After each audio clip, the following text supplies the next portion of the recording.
Alô, viajantes! Embarque nos sonhos de viagem, o seu passaporte sonoro para destinos e histórias surpreendentes. Voe alto com a Bancorbras Turismo, sua janela para o mundo.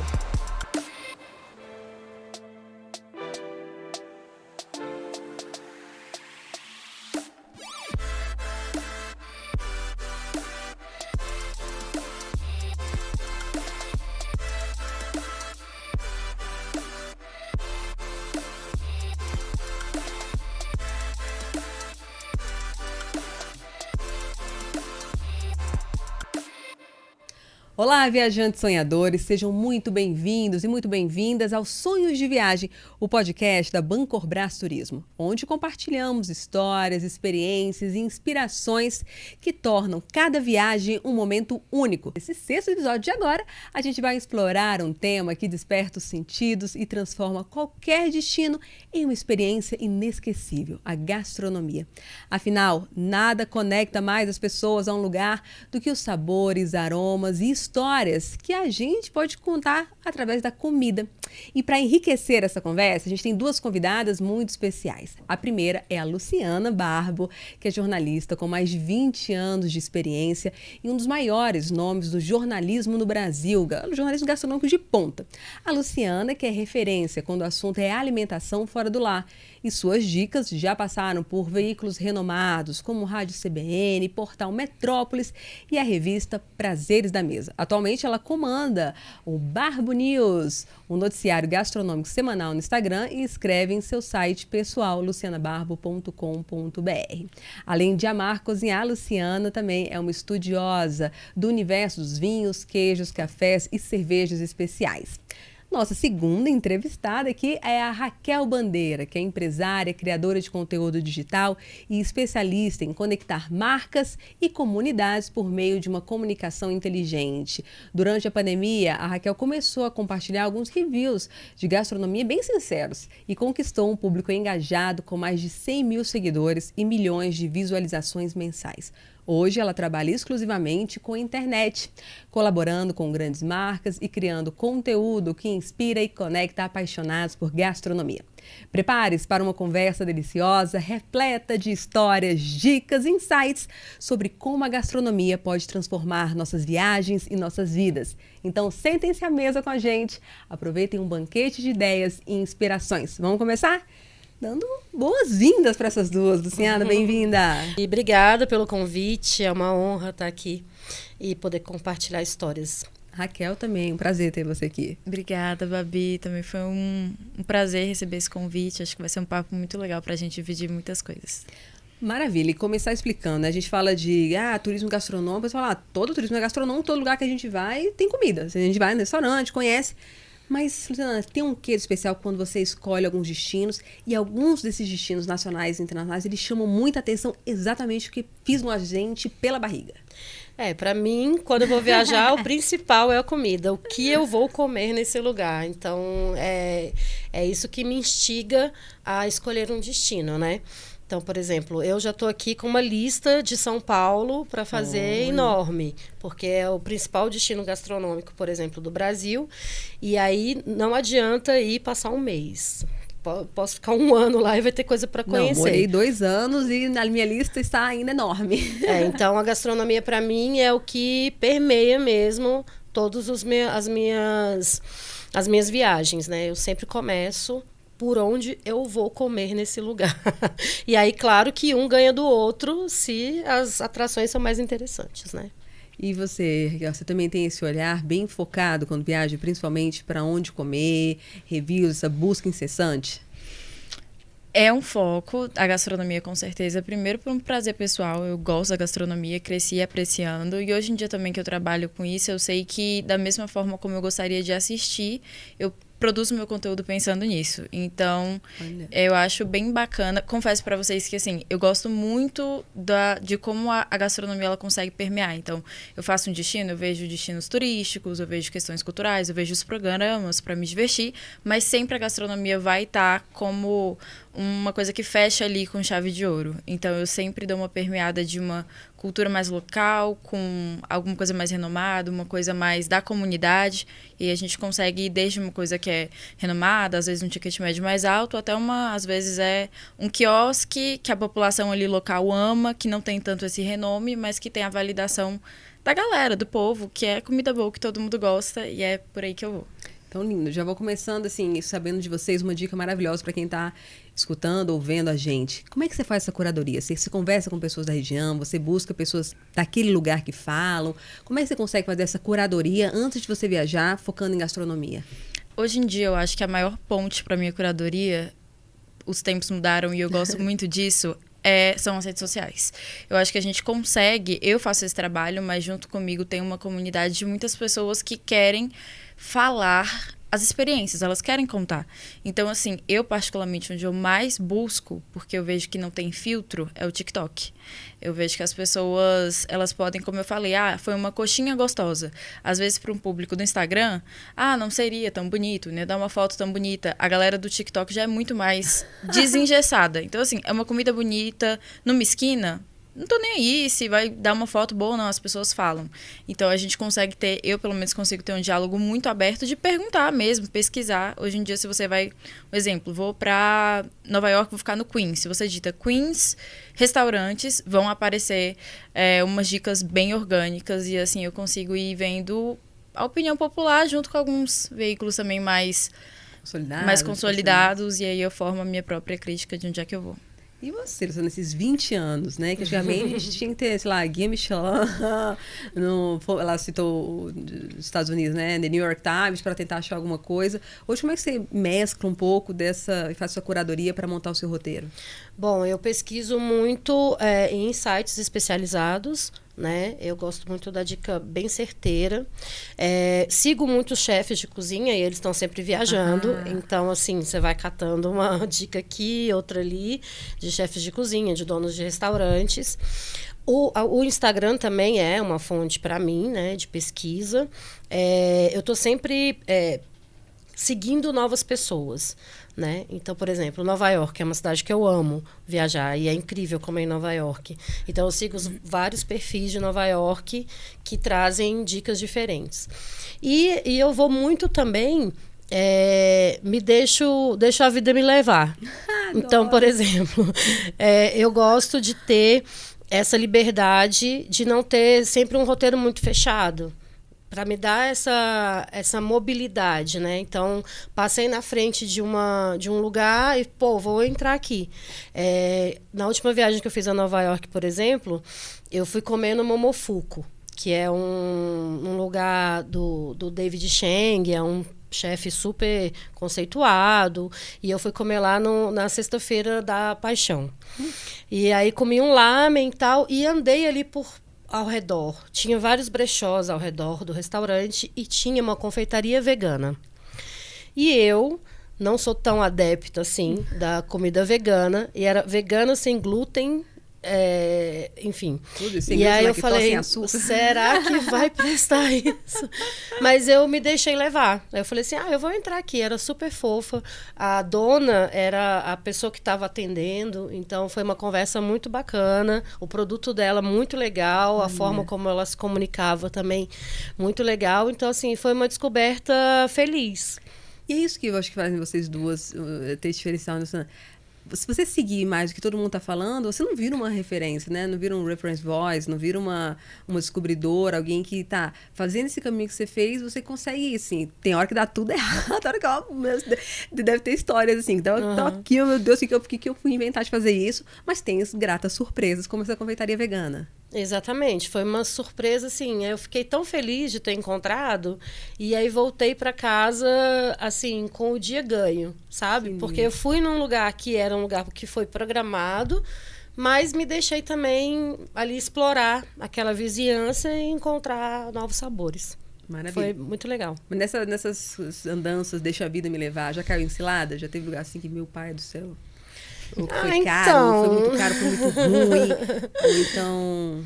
Então, né, quando a gente se coloca nessa posição, a gente está sujeito a encontrar lugares maravilhosos e a também ter experiências bem ruins. Eu já tive experiência ruim, por exemplo, em restaurante super renomado e que é falado e que tem um marketing super, né, desenvolvido. Restaurantes, por exemplo, que patrocinam peças de teatro e aí tem sempre artistas frequentando. Então, é como se o artista validasse aquele ambiente, aquela comida e, na verdade, péssimo. Né? Então, eu costumo dizer isso, assim, quem você quer seguir, né? Qual que é a sua referência? A quem você deixa te influenciar? Então, daí, assim, tem história a rodo para contar. Por exemplo, eu fui nessa viagem mesmo em Nova York, eu segui um cara que chama Amigo Gringo. Ele tem um canal no YouTube e eu seguia. E eu fiquei um tempo falando com ele porque eu queria entrevistá-lo. Eu queria gravar, eu gravei uma série de vídeos em Nova York e queria gravar um vídeo com ele. Ele, vem aqui na minha casa, na minha vizinhança. Ele mora num lugar chamado Jackson's Heights, que é no Queens, em Nova York. E aí eu fui. Ele falou assim, olha, aqui é o lugar de Nova York onde se tem mais etnias por metro quadrado. Ele falou isso no vídeo dele, eu acompanho. E aí eu gravei um vídeo nesse lugar. Então a gente foi no mercado indiano, a gente almoçou num restaurante tibetano e lá eu provei uma das piores coisas da minha vida. Ai, Jesus. Toda empolgada aqui, já ia pedir o nome. Eu provei um chá de manteiga. Ele me fez provar um chá de manteiga, mas assim, ele já sabia que era ruim, ele já sabia que eu não ia gostar, mas ele me fez provar isso. Então, mas no mesmo restaurante também tinha outros pratos interessantes. Tinha um pão cozido, tinha um outro prato que vinha meio fumegando assim na mesa, de carne com um molho vermelho bem apimentado. Eu acho que o pão era até para dar uma amenizada na pimenta. Foi uma experiência bem diferente, mas o tal do chá de manteiga não sai da minha cabeça. É muito ruim. Anotado. E você, Raquel, você também deixa se surpreender? Você vai buscando esses lugares também que estão fora do hype? Bastante. Inclusive, foi assim que eu comecei, achando esses lugares e dando uma opinião sincera, mas mesclando também, não é que seja só um ou só outro. Mas eu acho que sim, precisa ter, eu acho que quando a gente gosta de algo, principalmente gastronomia, é quase como um feeling. Então, você tá passando ali, é um lugar pequeno, uma plaquinha, uma portinha, e às vezes ali você encontra uma coisa bem melhor, assim, comida muito pessoal, mas existem ali alguns critérios gerais pra gente conseguir entender se aquilo é bom ou não. Então, já teve bastante experiência nesse sentido, assim, essa coisa de achar a portinha que você não esperava e outras que esperavam e não dar certo, já tiveram várias. Eu lembro que eu tava numa viagem com a minha família para Buenos Aires, e a gente ficou ali num hotel que era bem perto do centro ali, direto naquela avenida que tem o Obelisco. E eu sempre gostei de fazer esses programas à noite. Então, sair pra jantar, sair pra almoçar, procurar esse tipo de coisa. E na época, eu era bem mais nova, acho que eu tinha 14 anos. Então, eu não tinha ainda muito... Eu não tinha muita noção, assim, de repertório. A gente ia, não fazia a programação antes de onde é que eu queria comer. E eu lembro que um dia a gente chegou no hotel, a gente tava cansada, minha mãe e minha irmã... Meu pai não tinha ido, minha mãe e minha irmã ficaram no quarto. Eu falei, gente, eu quero provar alguma coisa daqui e eu não sei onde é. Eu lembro que eu desci do hotel, fui andando. Na rua de trás tinha uma portinha do tamanho da porta aqui do estúdio. E eu olhei assim, tinha mais ou menos umas 3, 4 pessoas dentro, entrei. Aí comecei a conversar com os garçons e foi a melhor massa que eu comi em Buenos Aires. Maravilhosa, deliciosa, tanto que eu fiquei voltando lá até voltar pro Brasil. Gente, 14 anos. 14 anos, tinha 14 anos. E então tem essas experiências, assim também como tem algumas outras coisas. Isso não é uma crítica, eu acho que é realmente uma questão de posicionamento e o que a marca quer. Que às vezes é uma embalagem muito bonita, muito robusta. Muito instagramável. Só quando eu vejo já instagramável, eu já automaticamente eu já dou uma corrida. Apesar de que, né, salvam ali alguns. Mas já tiveram algumas, assim, tanto aqui quanto em viagem. E é bom pra gente aprender. Até porque fora as pessoas às vezes têm um paladar diferente do nosso, muito diferente do nosso. Então... Uma que me marcou, eu também estava com a minha irmã, eu fiz um intercâmbio quando eu tinha 15 anos, eu morei um tempinho em Los Angeles. E aí a gente ficou numa host family e elas tinham uma origem hispânica. Então, foi um alívio, porque assim que eu cheguei, eu fiquei em outra host family totalmente americana. Então, um choque gigantesco. Acordar, cheiro de bacon, panqueca. Pra gente aqui, é um choque, pra eles é natural, mas pra gente é punk. E aí a gente foi pra uma outra família, por outros motivos, e elas tinham essa origem hispânica. Então, assim, elas estavam familiarizadas com arroz, que pra gente, arroz...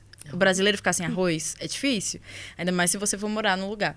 Então, a gente começou a ter essa introdução. E elas falaram, olha, tem um lugar aqui na Califórnia que eles fazem... É uma família de italianos que migrou pra cá há muitos anos. E eles fazem sanduíches quase como vocês vão entender o modelo, assim, um Subway. Mas com ingredientes de um insumo muito melhor e tal. E tem fila pra entrar, e isso e aquilo. Ok, fomos. E assim, gente, não rolou. Não rolou. E eu coloquei tanta expectativa, mas é porque realmente era muito diferente. E nisso eu fui aprendendo que o paladar, ele é muito pessoal. Não dá pra gente julgar mesmo o livro pela capa. Às vezes é um Instagram perfeito, lindo, com fotos maravilhosas. Mas o sabor falta. E às vezes é o contrário. Às vezes o lugar nem tem Instagram e é fenomenal. Nem tem Instagram. E às vezes a gente vai realmente criando um repertório a partir daí. Isso é muito legal, se você falou, de repertório, né? Às vezes é até difícil, eu acho que imagino pra vocês, explicar porque você falou que é um feeling, assim, você... Cara, quem vai entrar numa confeitaria vegana se você nem é fã de comida vegana? Você, não que importa é essa aqui? Mas vocês conseguem conversar com a Luciana, depois eu quero saber de você também, Raquel, assim, alguns elementos que vocês conseguem identificar, às vezes, talvez cheio de morador local, de pessoas locais que estão ali lotando, ou você vê que tem alguns elementos que te chamam a atenção, às vezes, assim, porque às vezes existe tanto isso, você começa a aprender, mas às vezes até de forma inconsciente, mas que vocês possam, às vezes, dar dica para os nossos ouvintes, para, na hora que for dar essa escapadela, para não cair em cilada? Eu costumo observar muito a questão tanto da frequência, né? Então, se está bem frequentado ou não. Mas, às vezes, você chega num lugar, você não tem muita referência, né? Você está ali pela primeira vez. Nessa confeitaria, especificamente, eu olhei para a vitrine. E os doces eram muito bonitos e bem acabados. Né? Eu já deixei um capricho, né, Luciana? Então, isso me demonstrou um capricho, assim. Aí tinha uma torta. A torta, ela tinha um aspecto de ser molhadinha, sabe? Então, essa coisa do visual, para mim, é muito importante. Que lindo. Tanto o visual como, né, o olfativo, na hora que a comida chega na minha frente. Então, mas assim, o primeiro ataque, vamos dizer assim, que a comida tem pra gente é o visual, né? Então, se eu vou num lugar e eu não gosto da comida, não gosto do visual da comida, pra mim já perdeu, assim, muito da graça. Claro que tem comidas que precisam ser bonitas e outras não são tanto, né? Por exemplo, eu não acho o risoto um prato bonito. O risoto é horrível, é um prato horroroso. Parece uma... Principalmente se não tem alguma coisa ali em cima, fazendo uma decoração e tal. Mas risoto é um prato feio, vamos combinar. Até para tirar foto é difícil às vezes. Mas o risoto tem um brilho. O risoto, você consegue enxergar ali qual é a textura, se ele está denso demais, se de repente o arroz está passado demais. Então, assim... até num risoto feio, dá para observar se ele tá bom ou não. Que legal. Mas isso é uma questão também de treinar bastante o olhar. Eu, uma vez, estreou finalmente uma confeitaria de um chefe americano super famoso em São Paulo. Eu estava em São Paulo, uma fila quilométrica. Aí eu falei, deixa eu ver esse doce. Eu não vou entrar nessa fila agora se o doce não for bonito. E assim, o doce era feio e mal acabado. Olha. Nem tão feio pro leigo, mas para mim estava feio e estava mal acabado. Eu falei, se eu tô vendo um doce mal acabado, provavelmente ele não tá gostoso. Aí eu peguei a minha bolsinha, botei embaixo do braço, andei mais umas 3 quadras, subi a rua, fui parar na Lorena e ali fui na Eclemois, que é uma confeitaria super fina, que na época ainda tinha nos Jardins, que eram umas eclairs, assim. E aquilo, assim, um doce Perfeito. Eu falei, ao invés de eu gastar meu dinheiro E tempo. e arriscar e ficar e naquela tempo fila, na fila, né? eu fui num lugar que estava super tranquilo de ir. Gastei provavelmente o mesmo dinheiro, mas era um lugar que eu já conhecia e aí eu preferi. Legal. Preferi não arriscar nesse caso. E você, o que você tem de, assim, de pistas que você acha que vale a pena antes de decidir por um lugar? Olha, quando você falou que talvez seja meio de forma inconsciente, isso é muito real. Porque outras pessoas já me perguntaram, Raquel, como você decide onde é que você vai? Como você sabe que não é uma furada? Isso realmente chega a ser um pouco inconsciente, porque eu acho que a gente vai criando... Não sei se... É um repertório, é um que você repertório, falou, né? é um Você foi repertório. tantas vezes. Você já Isso. começa, cara, isso também tinha naquela outra. Tem inconsciente, que era bom, tinha isso aqui em comum. Mas ele não Isso. sabe nem o que é. Às vezes é só uma limpeza, um jeito de organização, né? É inconsciente. É inconsciente, mesmo. mas ao mesmo tempo eu acho que existem sim algumas coisas que a gente Sinais. consegue ter ali como sinais e elas variam muito. Essa questão da aparência da comida, eu acho que de fato isso é muito forte, porque a gente come com os olhos, não tem como. Uma comida gostosa, ela primeiro precisa passar por esse crivo. Senão, se ela não desperta nem o desejo, ela fica ali, para no primeiro obstáculo. Então, eu concordo que a aparência é muito boa, mas eu que trabalho, assim, primordialmente com rede social, também aprendi totalmente a detectar o é lindo e eu sei que é fraco. É muito bonito, assim, a foto é perfeita, o vídeo é perfeito, a comunicação, às vezes, do lugar é maravilhosa, mas muitas vezes a comunicação, ela é essencial, mas ela serve ali quase como um filtro ou uma né? maquiagem, Do porque que o produto, às vezes, não é tudo isso. Então, uma coisa que eu aprendi, talvez, a maior, assim, de todas. 99% das vezes, menos é mais. Então, quando eu vejo propostas com muito excesso, sabe? É um sanduíche, aí tem uma piscina de não sei o quê. Deus! Aí, ou é um open.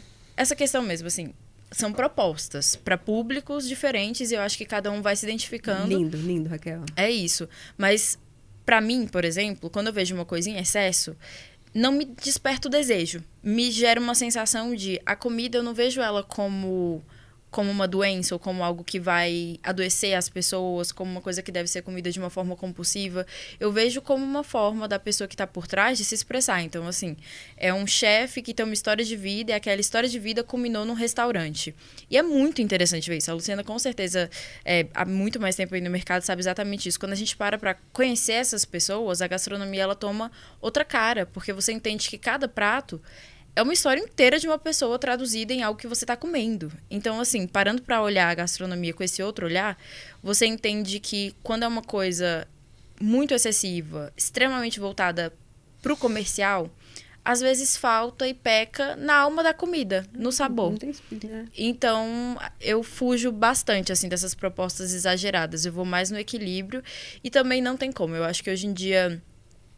Você falou uma coisa, isso pode até ser polêmico, não me entendam mal, mas assim, quando toda a linguagem é voltada para ser, entre aspas, instagramável, eu tenho um pé atrás. Porque o marketing, ele é necessário, hoje em dia Acho que nós três trabalhamos com um pouco disso, né? Exato, assim, não tem como a gente fugir disso. Dentro do Fome de Que eu já participei ativamente de histórias incríveis, de profissionais muito bons, mas que ainda não tinham reconhecido... a importância, às vezes, do marketing. Então, um vídeo, um review, deu a atenção que eles precisavam, porque o produto já era maravilhoso. Sensacional, Raquel. E isso, às vezes, dá essa virada de chave. Mas, quando toda a sua comunicação é só para isso... Começa do marketing para... Isso, é primeiro marketing, depois a qualidade do produto que você está vendendo. E isso é aparente quando você olha tudo. Eu tenho um certo pé atrás, então eu evito. Às vezes eu vou mais no discreto, vou mais numa proposta, às vezes, com propostas mais clássicas, com um toque, que tem uma personalidade, e aí a gente vai avaliando. Até porque se a pessoa não souber fazer o clássico, o tradicional, ele não vai saber inovar. Mas... E assim a gente vai. Lindeza, e você falou isso, né? Dessa alma, desse espírito do chefe, mas a gente tá falando aqui de viagem, tem o espírito do local também, né? Muito. Que você falou, assim, tentar descobrir o que esse povo, de onde é que ele vem, o que ele traz, assim, pra gastronomia. Como é que você faz esse estudo antes de viajar e que pode ajudar nossos ouvintes? Eu amo história. Então, uma coisa interessante é que a gente começa a durante viagem, eu comecei a notar que muitas vezes, em pontos extremamente turísticos, são 2 coisas que você vai ou 2 coisas que você evita. Às vezes, em pontos muito turísticos, como vem muita gente, então tem propostas, assim, muito exibicionistas, com estruturas muito grandes, não que não seja bom, mas às vezes, é o que eu tô falando, peca. Então, o que eu faço hoje em dia? Quando eu vou para algum lugar, como eu falei, eu dou uma pesquisada, tanto em veículos mais consolidados quanto no boca a boca da internet, e eu faço todo esse olhar, porque quando eu falo sobre a história do chefe, se é um chefe local, ele carrega junto com ele a cultura do lugar. Os ingredientes Isso. local. Ele cresceu naquele lugar. Então, assim, se você cresceu, vamos supor, a minha família é do Maranhão. Então, a minha mãe, meus pais conheceram aqui, vieram pra cá. E a minha mãe, ela é a maior referência de culinária pra mim, porque a comida dela é maravilhosa. E tem coisas e temperos que são muito únicos. Então, é isso que eu aprendo a olhar. Dar uma olhada, dar uma lida em quem tá por trás da comida, colher essas informações, e aí você muitas vezes consegue chegar em coisas que o marketing não te entrega. Tem um trabalhozinho, sabe? Pra achar esses achados e vale a pena.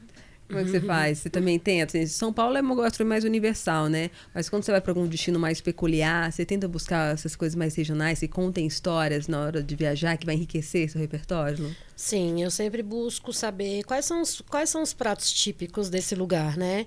E eu acho que também uma coisa que eu sempre procuro ir é no mercado local.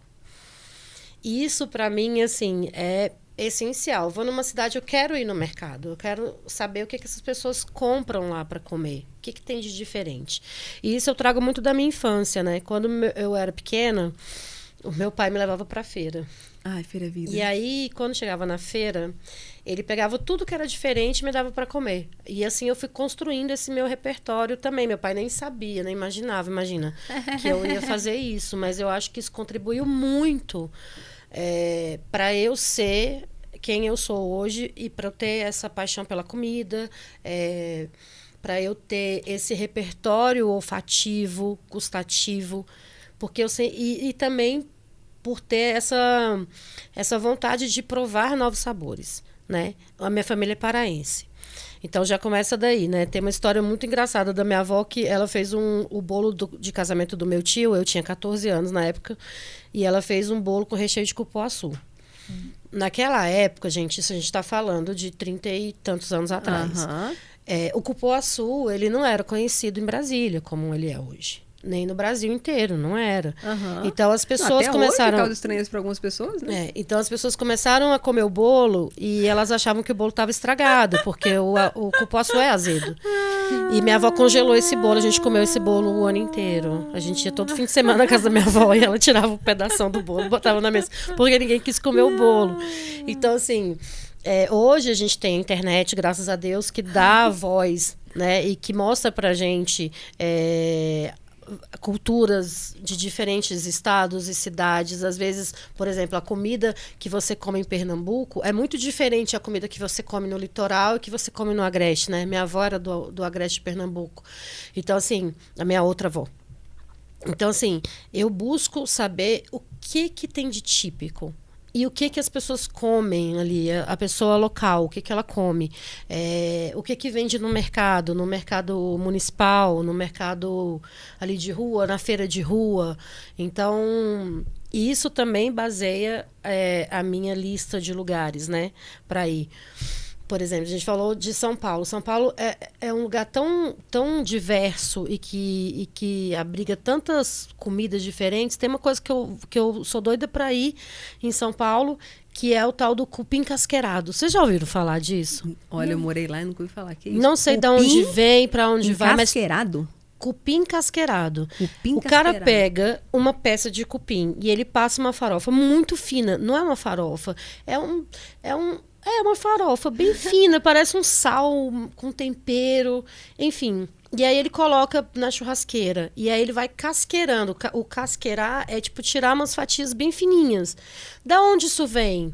Já tentei saber, não sei. Tem poucos lugares no Brasil que vendem. E tem lá em São Paulo. Então, assim, o meu amigo me levou uma vez. E eu, toda vez que vou em São Paulo, quero ir nesse lugar comer esse negócio. Então, porque me marcou. Então, assim, é isso que eu acho que é a graça do viajar e buscando essas coisas novas, essas referências novas. Eu sou sempre da pesquisa. O que tem de típico? Né? Por exemplo, comida de São Paulo. O que é a comida de São Paulo? Não dá para... Cuscuz paulista. Eu acho que é o que eu menos quero comer. Mas, assim, o cupim casqueirado, não sei nem se é de lá. Mas, assim, eu quero comer aquilo quando eu vou lá. Então, basicamente é isso. E ter o inusitado, né? Eu gosto de encontrar coisas inusitadas. Hoje, eu tenho voltado muito, a minha frequência está em Brasília mesmo, para coisas diferentes. Eu não quero ir em lugar que todo mundo vai, eu não quero comer o que todo mundo come, e eu quero comida autoral. Assim, é o que eu busco hoje, é comida autoral, assim. Quero saber a interpretação do chefe para aquele ingrediente, a pesquisa que o chefe faz naquele ingrediente. Isso também me instiga, além, claro, da história e da tradição, né? Muito legal você falar isso, acho que junto um pouco com o que a Raquel falou, dessas ciladas, a gente vê mercado, feira, vou no mercado municipal de São Paulo, Deus me livre, só se for passar raiva. Lá não dá, não. Não dá. Aí, melhor você ir na feira no Bexiga. Na feira do Bexiga.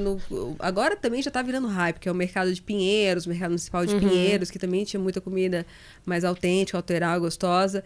Em Manaus, o pessoal fala, você gosta de feira de mercado, tem que ir lá no Mercado Adolfo, que é o principal mercado, mas pega turista aquilo ali, demais da conta. Aí do lado tem um mercado que eu apaixonei, que é tipo o mercado das bananas lá também, que aí começa 3 da manhã com as pessoas lá. Eu cheguei lá, era 6 e pouco, aí 7 da manhã, vou tomar café da manhã aqui. Eu cheguei, na verdade era 5 da manhã, tava de noite ainda, pra ver as frutas chegando, tal, dos destinos perto ali da ilha. E aí, 9 da manhã, o pessoal comendo arroz, comendo comida, assim, um peixão, não sei o quê. E separando lá. Eu falei, mas eles estão separando para almoçar depois? Eles já reservam porque acaba? Não, minha filha, porque eles acordam 1 da manhã, eles já tomaram café da 1 da manhã. Agora eles estão... Ou seja, essa gastronomia vai contando as histórias, a logística desses lugares também, sim, né? É muito legal. E as histórias reais, não no mercado turista que abre às 10 horas da manhã. Bem, Raquel, nesses destinos que você foi, assim, o que você recomenda? Que lugares você acha que, assim, cara, esse lugar, para quem ama gastronomia, algumas cidades no Brasil, vamos começar no Brasil, depois a gente vai para fora. O que você, assim, se recomenda, que você gosta para quem curte gastronomia de viagem? Pode ser uma em Brasília, uma fora e... Vamos lá. Tá, aqui em Brasília... Não sei se nem é um destino, um restaurante, mas pô, em Brasília você acha que é um destino que vale a pena? Então São Paulo, Rio... Algum lugar do Maranhão, alguma cidade que você acha que se destaca para uma gastronomia que as pessoas podem viajar? Eu vou começar falando pela nossa cidade, porque eu acho que Brasília tem desenvolvido muito a nossa gastronomia. A gente teve uma mudança significativa no nosso repertório mesmo, e muitas pessoas não sabem. Então fica parecendo que a gente ainda está no mesmo cenário de 10 anos atrás e muita coisa mudou. Mas um lugar que, quando os meus seguidores falam, Raquel, tenho um dia... me dá uma dica. Pra onde eu vou em Brasília? Isso. Essa experiência, provavelmente você não vai conseguir marcar no dia, porque precisa de uma reserva. Mas fica no Cruzeiro. É uma casa, na verdade. E você é atendido por 2 chefes. É um casal de chefes. Ele é italiano. Ela é brasileira. Eu vou anotando aqui. O nome é Monzu Home. E é super interessante, assim. Eu conheci eles, acho que no começo... Eu os conheci no começo desse ano, se eu não me engano. E aí eu fui lá pra ter um jantar.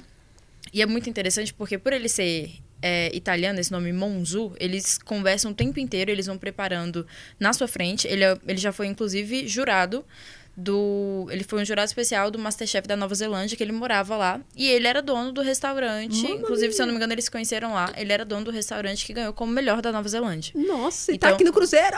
Tá aqui pra eles estão passando esse tempo aqui no Brasil. Eles operam em casa. Então, eles te recebem. A sensação não é que você tá no restaurante. Você meio que tem um lugar pra você, pro seu grupo de amigos. Acho que no máximo 8. E eles vão preparando essas etapas pra você que...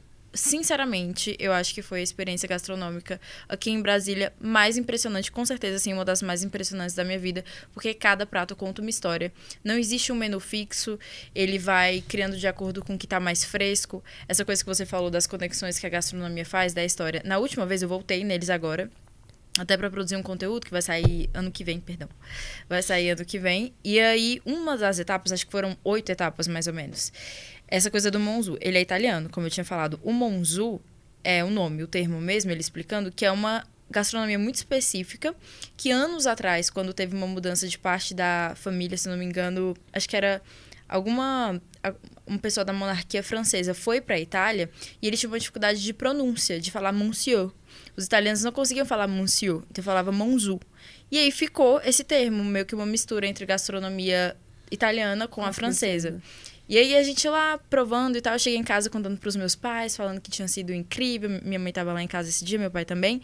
E aí eu citei um dos pratos que eu mostrei pra minha mãe. Ela falou, filho, o que é isso? Eu falei, mãe, é como se fosse um mini siri, um mini caranguejo, que tem num lugar específico da Bahia, e é a carne disso, misturado com vários outros elementos. Ela falou, filha, eu, com 8 anos de idade, 7 anos de idade, meu pai, que pescava lá no Maranhão, trazia isso, essa carne específica. E você pega um chefe italiano, uma chefe brasileira, cozinhando com os mesmos elementos que, assim, a população mais raiz ali do Brasil afora, consome também, só que preparado de uma outra forma, com outra proposta. Então, você vê como a gastronomia liga. Então, se eu pudesse dar uma dica, precisa reservar, então precisa de um certo tempo. Acho que eles nem têm mais, assim, espaço esse ano, pra ter uma noção. Porque eles atendem um grupo por noite, seria o Monzu. E fora... Esse, na verdade, é de doce. E eu não vou lembrar o nome. Eu gosto muito de doce. Muito. Sou mais do doce do que do salgado. Nesse intercâmbio, teve um lugar, especificamente em Beverly Hills, apesar de que é um lugar super... com muito turista, então tem muitas propostas, assim, que são meio mais frufru, mas esse era muito bom. Era um bolo de chocolate com buttercream e tinha uma crocância que até hoje eu não sei, mas, gente, eu simplesmente fiquei com esse negócio na cabeça. Então, eu queria falar o nome, mas marcou de uma forma, assim, que acho que foi um dos melhores bolos que eu já comi. Eu lembro do lugar, mas eu não lembro do nome, então nem tem como indicar, mas seria esse. Então, você volta lá, por favor, para matar nossa curiosidade. Isso. E você, Lu, assim, lugares e... Aqui, vamos começar no Brasil, assim, lugares no Brasil, Brasília, que você tem, pode ser mais de um, que você assim, tenha chamado sua atenção, que vale a pena a gente ficar de olho, ou tendência. Ai, tem tantos lugares, né? Eu acho que uma das cidades mais legais para comer no Brasil é Recife.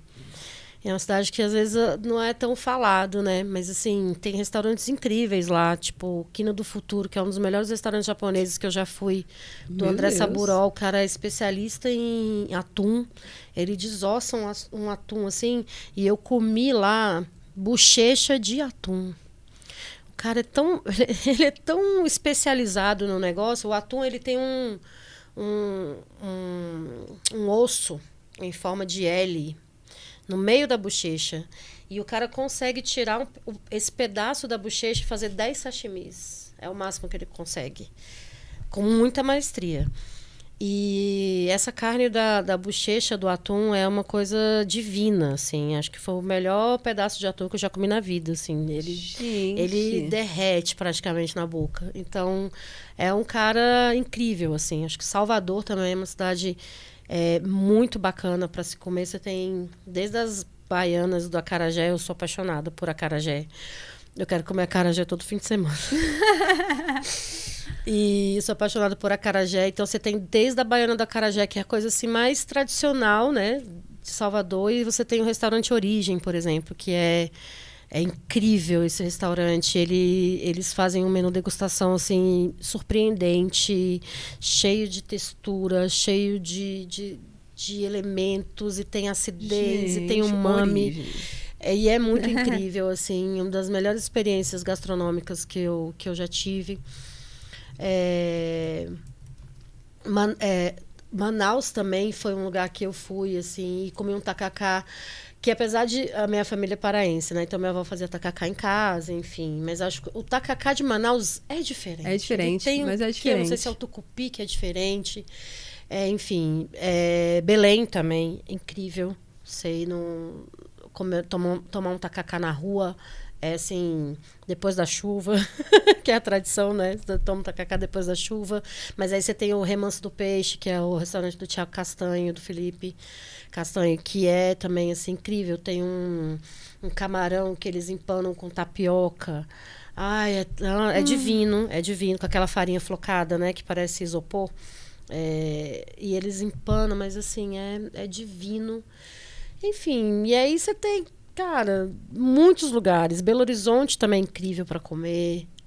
O Rio também tem os botequins do Rio, tem o Pavão Azul no Rio, Ai, que adoro. a feijoada, tem um bolinho de feijoada. Nossa, incrível. Pavão Azul, eu morava pertinho do Pavão Azul. Tinha quase ficha lá de cliente assíduo. Então, assim, são muitos lugares. Agora tem lugar também que eu não gostei muito, tá? E aí vou causar uma polêmica aqui. Tem lugares que eu não gostei de ir, por exemplo. Quer dizer, já fui várias vezes, mas preferi cozinhar em casa do que comer em restaurante. Que foi Florianópolis. Florianópolis é uma cidade, não sei como tá hoje, mas às vezes que eu fui lá anos e anos atrás, foi bem sofrida a experiência. Mas hoje acho que já deu uma evoluída. Eu tenho dado uma olhadinha em alguns Instagrams, alguma coisa, acho que já melhorou. Mas eu já sofri lá, viu? Pra achar uma farinha de mandioca, gente. Farinha de mandioca parece uma farinha de trigo. É sofrível. Não dá. Ai. E a gente falando dessas experiências, da bochecha do atum, acho que você, Raquel, também gosta disso, né? De experimentar e ver o que vai dar, mesmo que não seja do raiva, seja bonito. Tem um autor que fala muito sobre gastronomia e viagem. Você tem uma ideia? Eu já cheguei quando eu era adolescente, assim, que eu também sou dessas de gostar de comida, mas e muito focado com viagem. Que é o Anthony Bourdain, que infelizmente faleceu, mas ele gostava dessa exploração também através da gastronomia e ia lá na galera de base mesmo, assim, e se permitia comer. E é curioso, assim, pra gente é meio estranho de bochecha, mas eu vi ele fazendo um programa no Rio de Janeiro e mostrando pra TV. Anthony Bourdain, contextualizando os ouvintes, é um super chefe de cozinha que faleceu, tem uns 3, 4 anos por aí. Mas tem vários livros, tinha um programa maravilhoso que ele viajava o mundo inteiro comendo. Exatamente esse trabalho que a Raquel e a Luciana fazem de explorar, de descobrir as gastronomias locais. E ele veio no Rio de Janeiro, ele falava, gente, aqui eles têm um espetinho de coração de galinha. Tipo assim, que coisa mais louca. Eles pegam o coração da galinha e fazem espeto. Ou então da feijoada, mostrando assim, imagine um lugar onde você come orelha, tem uma panela de orelha. E é curioso como tira a gente desse senso, pô, isso é tão normal. E quando a gente viaja, a gente tá indo nesse lugar que pro outro, assim, pra gente é super exótico, estranho, para as pessoas é muito normal. E você consegue ter essa troca, né? Mas tem que se permitir também, né? Tem que se permitir. Eu acho que quando eu comecei a produzir conteúdo até antes, eu era muito mais fechada. Então eu pedia provavelmente o prato mais tradicional, assim, do restaurante. Batata frita, não é? Não sou fã de batata frita. Meu Deus! Não sou. Achei alguém no Não mundo sei que não se vim quebrada, vim com defeito, mas assim... Fala que é um alimento que une vegano, vegetariano... Eu gosto da batata, mas eu prefiro purê de batata que batata frita. Não sei por quê. Pra mim ela... Surpresa. Ela é gostosa, mas ela é mais algo pra pegar um molho gostoso. Mas enfim, voltando. A gente precisa se permitir porque, como o nosso paladar ele vai evoluindo, mas ele não evolui se você não apresenta ele pra coisas diferentes, coisas novas. Que legal. Então eu era bem mais fechada, assim, muita coisa eu não gostava. Eu zero fui a criança de comer tudo. Zero, assim. Na verdade, minha mãe cozinha muito bem, mas lá em casa a gente não foi... Meus pais não têm essa cultura de sair pra comer. Come em casa. Eu criei essa cultura de sair pra comer, não sei exatamente por quê. Minha mãe fala, menina, onde é que você veio? Eu falei, mãe, de você. Mas, enfim, a gente vai, sim, se habituando. Esses dias um seguidor até falou, Raquel, eu queria muito provar essas coisas, mas meu paladar é muito infantil, então eu não consigo. Como eu não consigo, eu gosto de te assistir, porque pelo menos você consegue. Aí eu falei, era uma menina. Aí eu falei, olha, uma coisa que funcionou comigo. Eu comecei, o que era diferente pra mim, com propostas agridoce. Quando o Marcelo Petrarca veio aqui, assim, não sei se ele é daqui de Brasília, mas quando ele lançou o Bloco C, e aí tinha uma proposta super tradicional, que é o filé, um risoto com queijo, grana padano, só que ele colocou rapadura. Eu cresci comendo rapadura. Então eu falei, nossa, pra mim aquilo era muito diferente, porque misturava salgado com doce. Então foi um pezinho em algo novo. E aquilo mudou meu paladar. Porque a partir dessa experiência eu entendi que eu gostava de agridoce. E antes era só assim, por que eu vou misturar salgado com doce? É estranho, isso é bem mais nova. E aí eu comecei, não, eu gosto de agridoce. Então, a partir de agora, quando eu ia olhar o cardápio, eu procurava coisas agridoces. E assim a gente foi. Acho que a última vez que teve uma coisa que eu falei, caramba, eu passando daqui, eu sei que eu cheguei num novo nível, foi quando eu consegui provar enguia. E assim, não tem como a gente não associar o que a gente tá comendo à imagem. Gente, não tem como. Então, eu ficava pensando na enguia, que não é um animal fofinho, cativante, é um um bicho, é uma cobra do mar. Então me dava uma coisa, assim, uma gastura, mas foi no Montaro Sushi aqui em Brasília. E o chefe traz essa proposta omakase também, mas de você estar num balcão conversando com ele. Então ele me preparou, assim, acho que umas 7 etapas. Ele falou, Raquel, você já conseguiu várias coisas. Agora vamos embora. Agora é isso. E até falei, não me fala o que que é. E ele só me falou depois o que que era. E eu gostei. Então, eu acho que precisa ter uma certa vontade de expandir o seu paladar. E eu realmente aconselho para todo mundo, porque depois que você expande, você não volta. Que legal. O paladar não retrocede. Não retrocede. Esse é o problema. Isso é o título do problema. livro do Carlos Ferreirinha, que é especialista em mercado de luxo, né? E aí ele tem um livro que é super famoso, que fala isso, o paladar não retrocede. E é justamente isso, é por isso que hoje em dia eu fico procurando coisas novas para comer e experiências novas. E tipo, eu tô acostumada a comer mandioca, mas eu quero comer mandioca de uma forma diferente. E aí eu fico buscando, que chefe que faz uma mandioca de uma forma diferente? Porque é isso, assim, eu gosto de desafiar o meu paladar o tempo inteiro. Então, eu não me nego a provar nada. Eu já provei de um tudo. Agora, tem coisas que eu gosto e tem coisas que eu não gosto. E aí, o que eu vejo é que tem muitas pessoas que têm realmente essa trava, né? E que, às vezes, até querem, mas não têm a coragem. Então, acho que a indicação é começar devagarzinho ali, né? Come um negocinho aqui, come outra coisinha ali Você diferente. gosta, mas nunca mistura as duas coisas. Mistura rapadura, e assim. vai, gente. O máximo que pode acontecer é você não gostar, né? Então, é isso, assim. Minha filha tem 22 anos e ela ama comer. E não é uma coisa muito dela também. Eu acho que tem essas pessoas que têm essa propensão em também gostar de comida. É claro que ela foi, de certa forma, influenciada por mim e tal.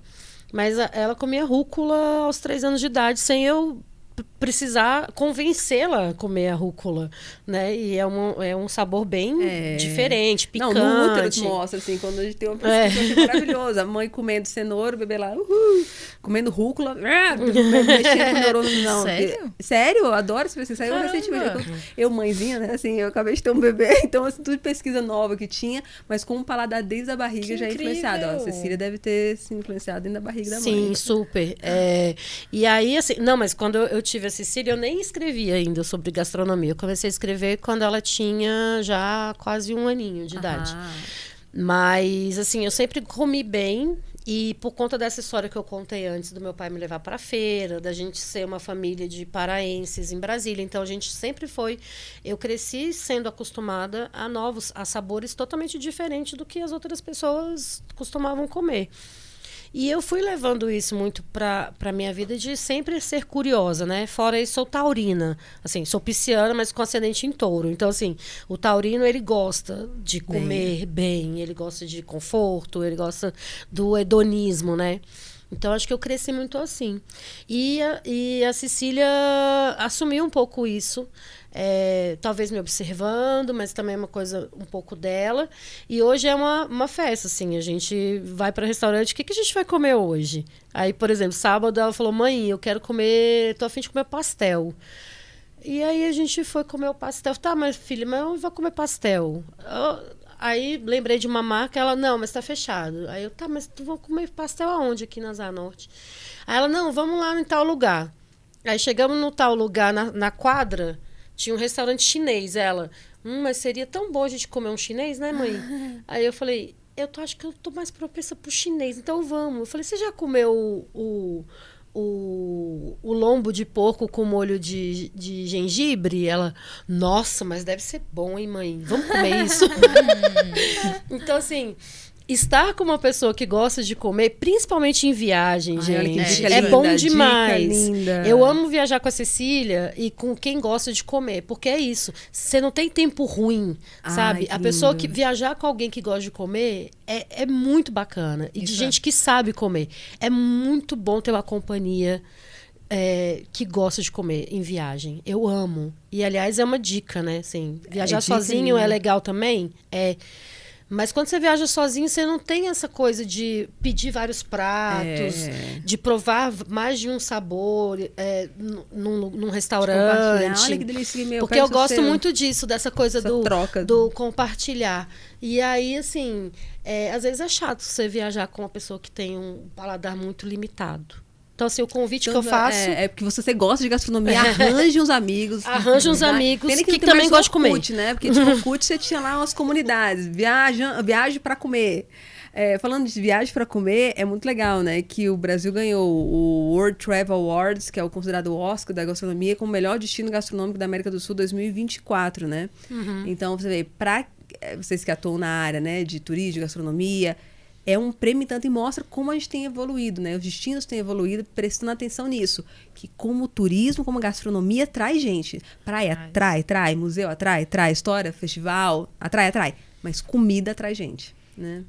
E acho que a gente está olhando um pouco até de uma forma defasada para isso. Que, por exemplo, o Peru, ele trabalha a gastronomia como marketing turístico Peru há exemplo. Muitos anos. Muito. Eu tinha, sei lá, 14 quando eu fui pra lá e era isso, era só comida. Eu tinha nem dinheiro pra isso, que eu fui mochileira. Mas eu sabia que eu tinha comida, tinha comida boa lá. O Gaston Acúrio é tipo assim, uma super celebridade lá, que é o chefe, né, do Astrid Gaston, e tem outros restaurantes. O país tem ganho grandes prêmios, importantes prêmios. A gente está começando agora com Michelin vindo para cá, enfim. Então, a gente está começando a mostrar a nossa cara, o que é muito bacana, mas a gente precisa trabalhar melhor ainda o marketing. E, principalmente, os pequenos lugares, né? As cidades que ainda não são conhecidas. A gente tem prêmios internacionais no Brasil, mas eles premiam Rio e São Paulo, restaurantes que estão no eixo Rio e São Paulo. Às vezes tem alguns que ainda vêm ali Salvador, ali Recife, que tá na moda, Belo Horizonte, o Norte. Mas, por exemplo, Brasília ainda não entrou aí nessa rota dos grandes prêmios, 50 melhores do mundo, enfim, Michelin. E a gente faz, né? A gente precisa fazer a nossa parte também para entrar aí. A gente estava até separando aqui, nós da produção, ó. Quando a gente pensa em turismo gastronômico, aí vem corte de carne, Argentina, Uruguai, Porto Alegre, opção vegana e vegetariana, ali na Europa, né? Tem muito mais Espanha, Reino Unido, Israel e Índia. Índia, então, veganismo, né? Bares e cafés, França, São Paulo, massa, Itália. Então, assim, a gente tem já esses pontos de turismo muito fortes, né? E a gente precisa trabalhar para isso que você falou, né? Já é uma comida muito boa, eu só quero dar visibilidade para movimentar ainda mais essa área, né, Raquel? Eu acho também que pelo Brasil ser um país tão grande, um país continental, a gente tem, às vezes, essa dificuldade na comunicação, porque, por exemplo, o Peru, que é um país menor, às vezes países mais centralizados ali. A gastronomia, ela varia, ela muda, mas mesmo assim é como se ela seguisse ali uma linha, digamos assim. Quando você pega o Brasil, você pega a gastronomia com influência do Cerrado, você pega a gastronomia do Norte. Tem coisas que a galera do Sul, a galera do Sudeste, até a gente mesmo olha pro Norte. Igual você falou, o açaí, que é comida aqui em Brasília, se você vai olhar pro Norte, a galera tomando açaí de manhã, quente, bem líquido, com peixe. E algum tipo ali de farinha, alguma coisa para misturar. Então, eu sinto que talvez isso seja ainda uma certa dificuldade da gente conseguir exportar a potência que a gente é, porque, de fato, a comida brasileira é muito boa. Quanto mais você viaja, mais você vê que a nossa comida tem sabor, a nossa comida tem história, tem cultura. Você pega, por exemplo, você falando do Anthony, né? Meu Deus, a feijoada, que coisa estranha. E eu sei que, por exemplo, os asiáticos, eles têm muita dificuldade com a aparência da feijoada, por ser algo escuro, meio que um caldeirão, e remete a eles a coisas que não são boas. Então, assim, eu acho que conforme a gente consegue contar a nossa comida com a nossa história, a gente vai desmistificando isso, mas eu concordo que é um processo. Eu acho que, de fato, o eixo Brasília ainda não está dentro dessa rota, mas não tem como a gente construir uma história ali do nada. Então, a gente vem colocando tijolinho. Tenho certeza que uma hora a gente vai conseguir ter propostas cada vez melhores e o reconhecimento devido. Maravilha. E olha, já dando uma dica para você ouvir, a gente está falando aqui agora, mas a Bancorbras tem vários, tem site, tem revista inclusive é um dos queridinhos, a gente fala muito de pontos de gastronomia, de lugares para onde você comer, onde você beber, para montar um roteiro.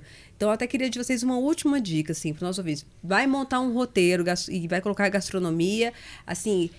Coloca pelo menos um por dia, coloca 2 por dia, você acha que inunda o roteiro de comida? Como é que vocês dão dica, assim, para nossos ouvintes, que são clientes também aqui da Bancorbras, escolhem esses destinos pensando nisso, para tentar ter um roteiro muito bacana, assim? Como é que é a experiência de vocês para fazer isso também? Começar aqui com Dona Raquel. Eu acho que depende do seu bolso. Adoro. Eu acho que, assim, a gente não pode esquecer o que o Brasil é. Se você tem o privilégio de colocar todas as refeições da sua viagem num restaurante que tem crítica, que foi renomado, que foi premiado, que é muito bem avaliado, isso é incrível. Mas isso é a bolha da bolha da bolha. Trabalhar com internet me mostrou isso. Às vezes, um lugar que a gente vai semanalmente, a pessoa se programa meses para conseguir naquele local.